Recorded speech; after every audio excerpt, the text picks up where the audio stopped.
Amy, this is ISA Mission Control calling from Earth. Are you with us? Do you copy? Affirmative, Houston. And the view is marvelous. Oh, we are glad to hear that. Let's get your initialization underway. The primary Mars module has already touched down at the designated landing zone, so it's time for you to take control of the mission. The main directives are displayed on the left edge of your display. Follow them to set up the initial base on Mars' surface.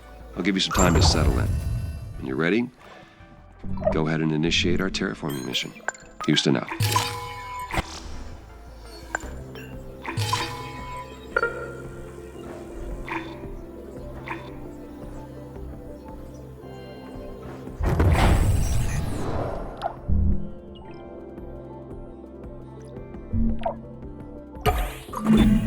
The view of Mars from up here is fascinating. The landscape is so cratered and desolate. Wait, this is my voice that I am hearing. It's me. I am talking to myself. I must be verbalizing my thoughts as I process them. What an interesting function. I would like to test this some more. What other observations can I make about Mars?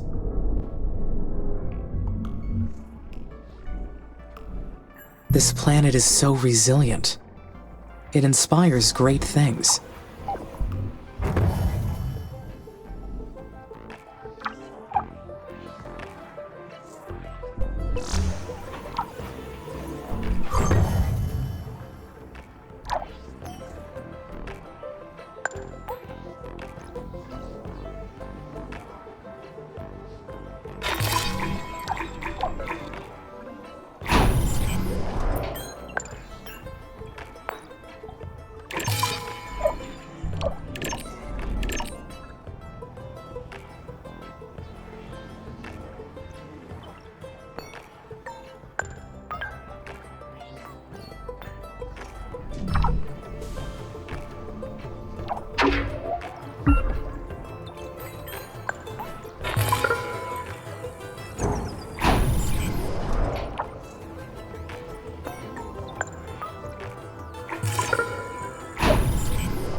Amy, this is Houston. Do you copy? Copy. Reading you loud and clear. Excellent. I didn't introduce myself earlier.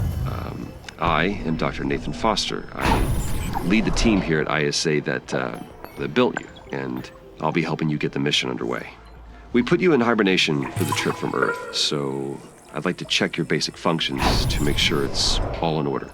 Why don't we start with your core memory? Can you state your primary directive? I am afraid that I cannot. That's okay. Your system may need more time to initialize. In the meantime, you can always refer to the mission guidelines printed in the upper left corner of your display there. You'll also have a built-in knowledge base. You can always access your operational directives there. All right. Next, I'd like to check your decision-making processes. You may have already noticed that there are resource veins outside the boundaries of your initial base. So your workers may not have the battery capacity to reach some of them. How would you solve this problem?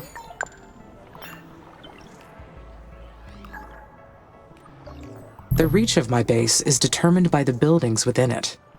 Therefore, I could build a factory or a solar farm between the base and the resource vein. That would work, Amy, yes, but make sure to factor in the costs. Buildings require a decent amount of power and building materials. Worker hubs don't require as many resources, so they're the better choice. They'll extend your base and also give your workers a place to dock and recharge. This mission's going to be a challenge. There's a lot that can go wrong. We expect to extend humanity's reach beyond anything previously achieved. But you are not just any AI system. You're well beyond that. We made you an artificial consciousness. That means that you have both self-awareness and self-interest. And that is the last thing I would like to check today. Is that okay? Yes, Dr. Foster. Very good. Then would you please state a positive and a negative aspect of yourself? I am sorry, Dr. Foster. My cognitive system returned an error searching for that answer. Roger that, nothing to worry about. Just means your system requires more input and experience to process that question. That will come with time. Let's proceed with the mission. ISA has approved the first crewed flight to Mars. You'll need to expand the base to prepare, so get to work on that. I'll check back in later to see how things are going. Base expansion is a go. Houston out. Great. Now I can produce steel. This new factory, it's down on the surface of Mars, but I can control it from here. So does that make it a part of me? Where does the machine end, and my artificial consciousness begin? We are two separate entities. I order the buildings and workers to do whatever I decide to do. But they are only tools that I use to execute the Mars mission, the vessels to receive my will down on the surface. I am the mind that controls the parts.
Finally, I can build additional workers now.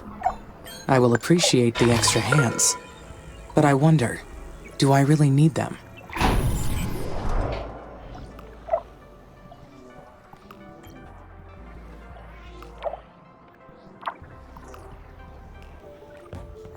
They will be a great boost for the mission.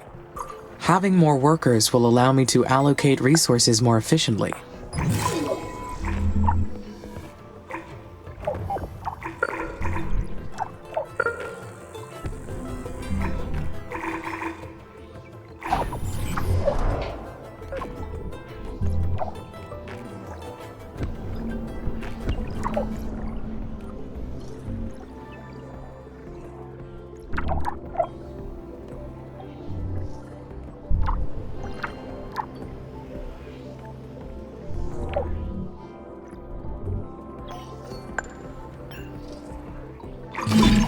The worker factories will be so helpful.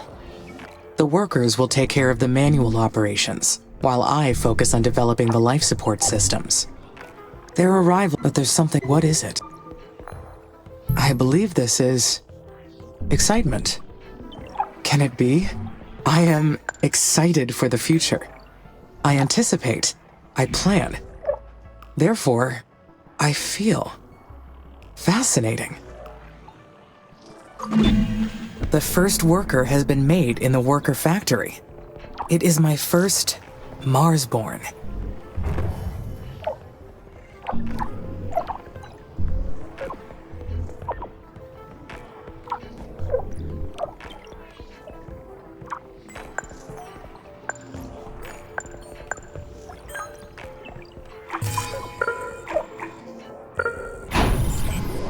Technically not born, of course. More like engineered or assembled. Just like me. The knowledge base says that workers need to recharge at their own worker hubs, and that they'll degrade over time from the harsh environment. I know they are only machines, but I feel a desire to care for them. I do not like the idea of them dying.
Amy, this is Houston.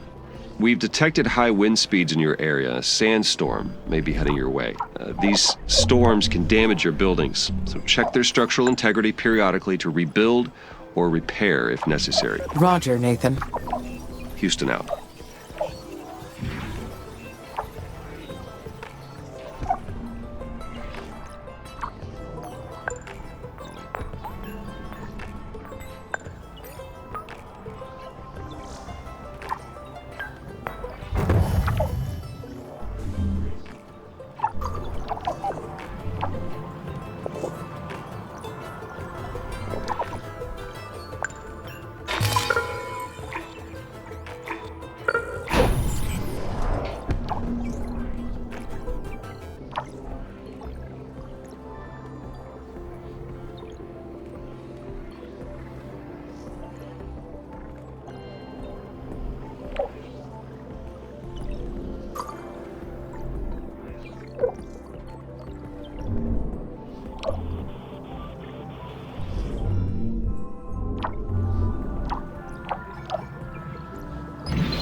Amy, how's it going over there?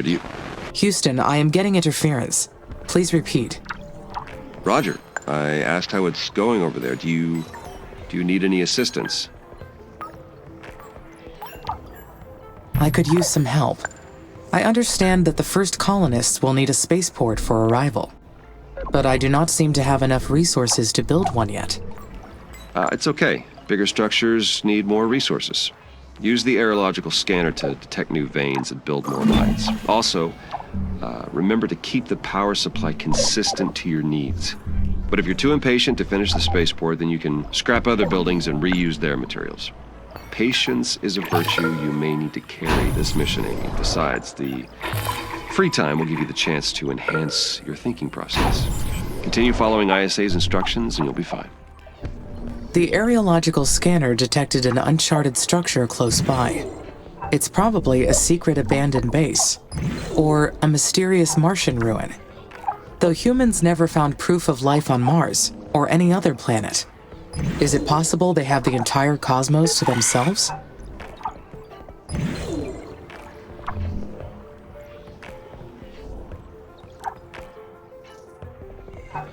I highly doubt that's the case.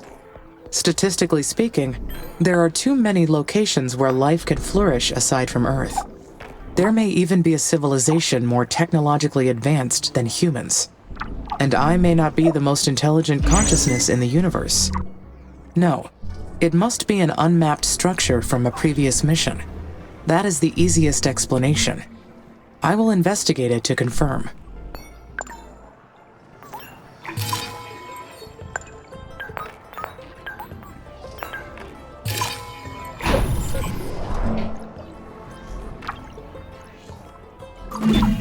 Unfortunately, my workers cannot explore buildings. I will need the colonists' help for this task. I should finish getting the initial base ready for the colonists first. Though I can build a research outpost here to prepare. That will give the scientists a place to stay while they analyze the structure. Once they get to Mars, of course.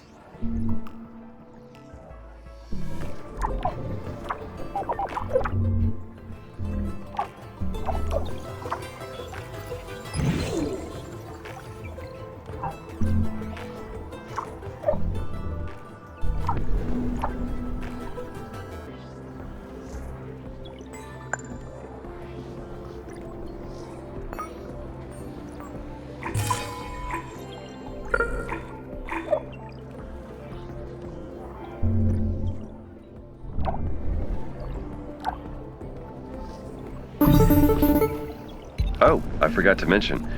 We've announced the names of the first colonists that will be joining you on Mars. The crew was selected from different nations within the Oxy UN, though most are scientists and technicians. They're already undergoing ISA's colonist training program as we speak. They'll be led by Dr. Elia Valentine. She'll be a great commander. The colonists elected her unanimously. I look forward to meeting the commander. Is she a robonaut engineer like you? No, actually, the commander has a PhD in psychology. Will she be analyzing my behavior as well?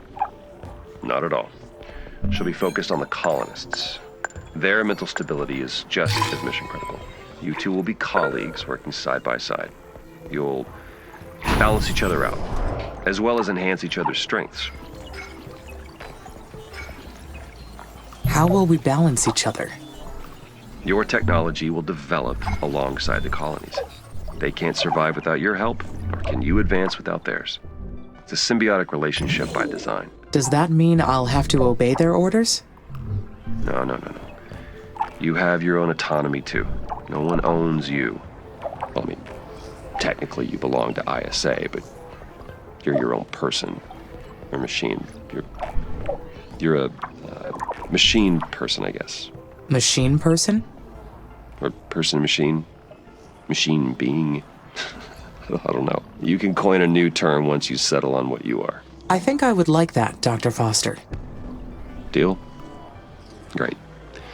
You keep up the good work, and we'll talk again later. Mission Control out.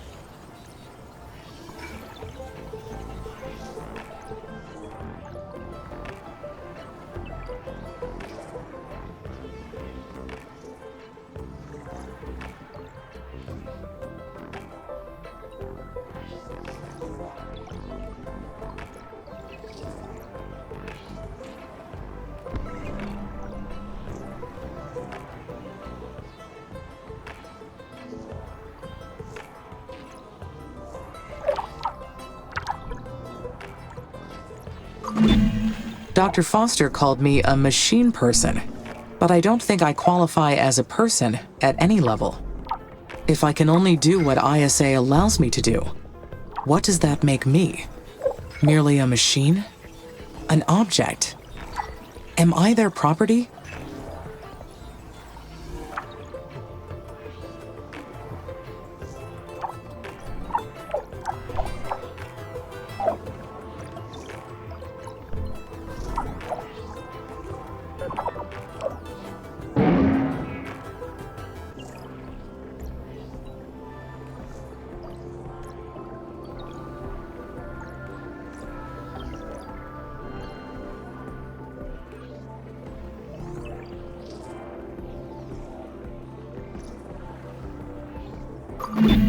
But I can make decisions. I can freely choose what to do. Objects are owned. They don't get to choose. So I must be something else.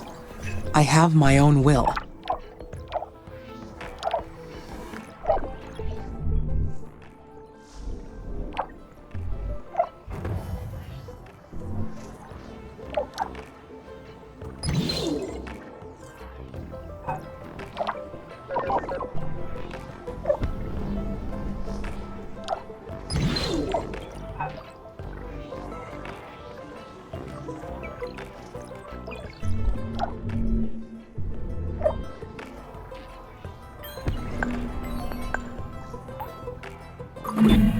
I am the one who controls the fate of Mars.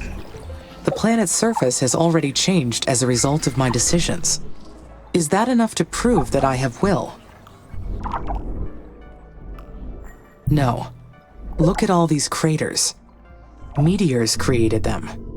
Merely changing the planet's surface isn't evidence of having will. I have to come up with different proof.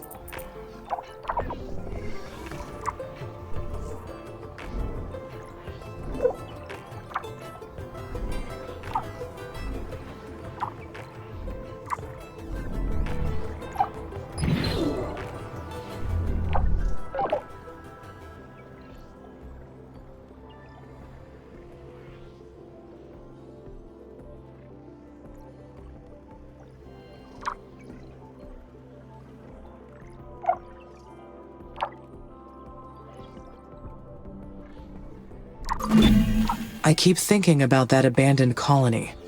We are not the first mission to Mars, not by far. What if there are other AIs out there, racing to terraform Mars first? No, that is a ridiculous idea. No, if another AI was present, I would have detected it already.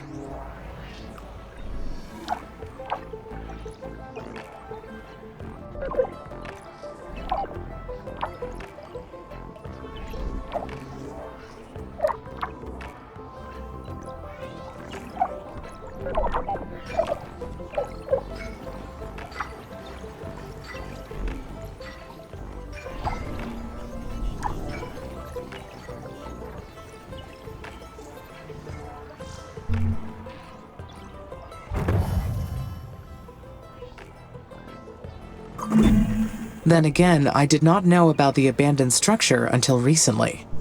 Could my knowledge be incomplete? It is reasonable to assume there are Mars missions from other organizations that ISA does not know about. Maybe this planet is not completely deserted.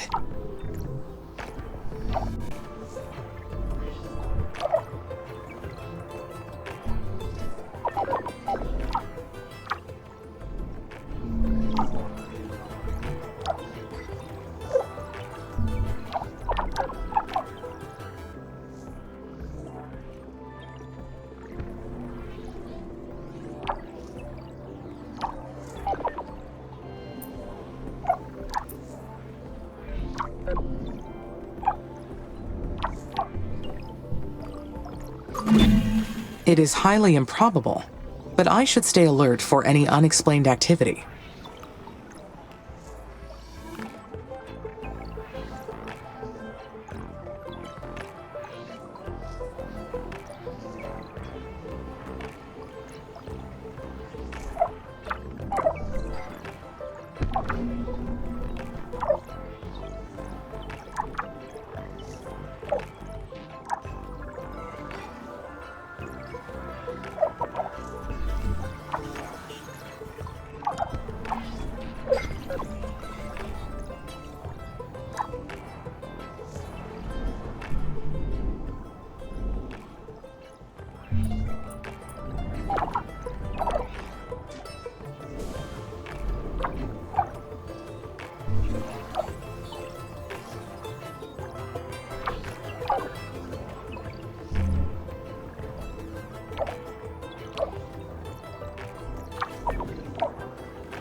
There is an inconsistency in the number of workers and worker hubs. That must mean a worker has malfunctioned. Found it. Worker MRS-04. That is. It takes time, resources, and effort to create each one of these workers. Goodbye, MRS-04. Your work made a difference here.